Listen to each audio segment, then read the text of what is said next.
پیارے ناظرین السلام علیکم۔ سورۃ کوثر کا بہت ہی پاورفل وظیفہ۔ آپ نے یہ وظیفہ صرف 3 دن کرنا ہے۔ وظیفہ جمعرات، جمعہ، ہفتہ 3 دن یہ وظیفہ کرنا ہے۔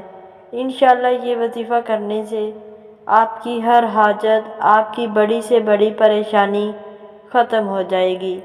اس وظیفہ کو شروع کرنے سے پہلے درود شریف لازمی پڑھ لیں۔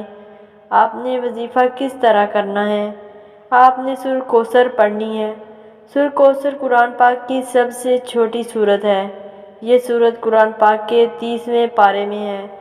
آپ نے جمعرات کو یہ وظیفہ کرنا ہے اور ہفتے کو یہ وظیفہ ختم کرنا ہے۔ 3 دن آپ نے یہ وظیفہ کرنا ہے۔ جمعرات کے دن آپ نے نماز فجر کے بعد اول و آخر درود شریف پڑھ لیں۔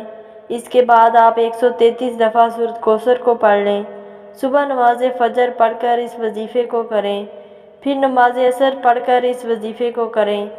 اول و آخر درود شریف پڑھ لیں، پھر درمیان میں 133 دفعہ سورۃ کوثر پڑھ لیں اور اسی طرح اپنے نماز عشاء کے بعد اسی طرح روٹین سے آپ یہ وظیفہ کریں گے۔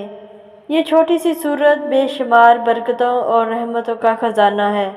یہ آیت پاک رنج و غم، حزن و ملال کو دور کرتی ہے، قلب و مومن کو فرحت و شادمانی اور خوشیاں عطا کرتی ہے۔ ناظرین، اگر آپ کو ہماری ویڈیو پسند آئے، ویڈیو کو لائک کریں۔